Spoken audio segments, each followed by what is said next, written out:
বন্ধুরা, good morning. উড়িষ্যায় থেকে পুরী যাব না এটা কখনো হয়নি, তাই সকাল সকাল উঠে পড়েছি বাসে। আর আজকে যাব পুরীতে রথ টানতে। আমরা এখন আছি ভুবনেশ্বরের রসুলগড়ে। এখান থেকে পুরী 66 কিলোমিটার, আর এটা হচ্ছে কটক রোড।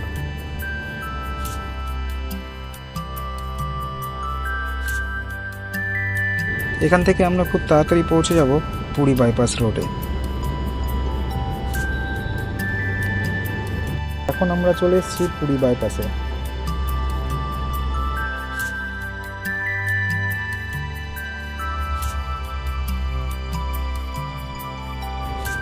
আর এই রোড দিয়ে সোজা গেলে আপনারা পৌঁছে যাবেন সমুদ্র সৈকতে।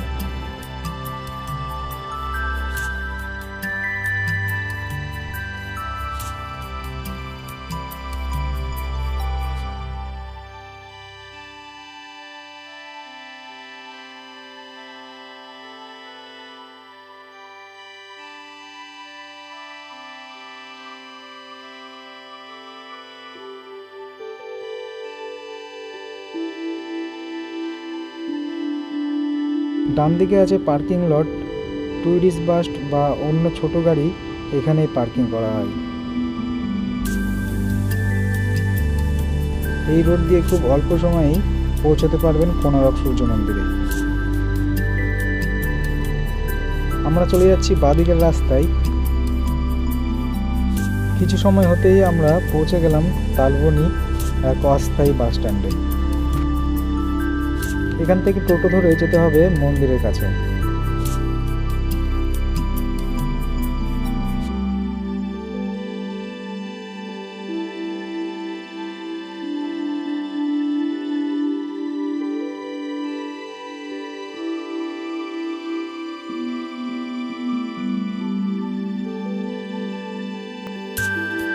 বাস থেকে নেমে সবার খাওয়া দেখে আমারও খিদে পেয়ে গেল,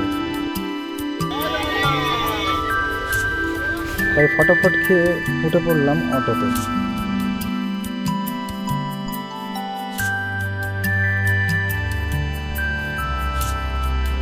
মন্দির থেকে কিছুটা দূরেই আমাদেরকে নেমে যেতে হলো।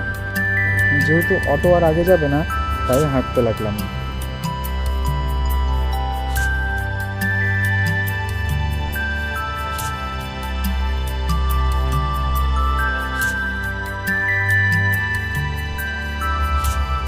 কিছু দূরে যেতেই মিশে গেলাম সেই জনসমুদ্রে, যেখানে লাখো লাখো ভক্তের ভিড়।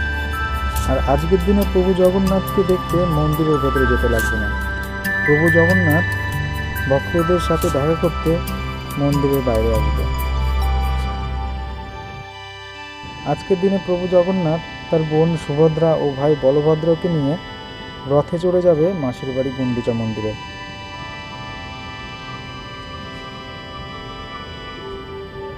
কিছুটা আগে যেতেই ভিড়ে ঢুকে পড়লাম।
কিছুক্ষণ বিশ্রাম নিয়ে চলে গেলাম মন্দিরের কাছে।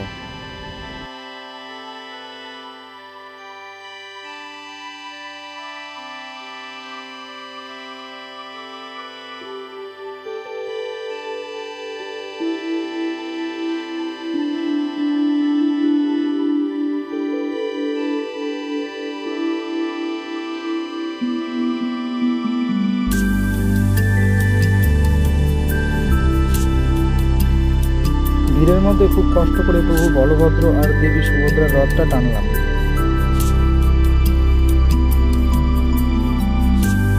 এটা হলো প্রভু জগন্নাথের রথ। শুনছি আজকে এই রথটা টানা হবে না, তাই এখানে কিছুক্ষণ ঘুরে চলে গেলাম সমুদ্রের পাড়ে।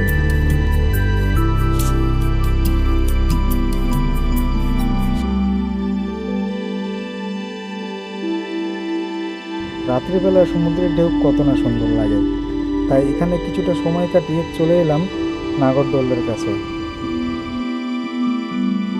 রাত অনেকটা হয়েছে, কালকে আবার সকালে ডিউটি আছে, তাই বেরিয়ে পড়লাম।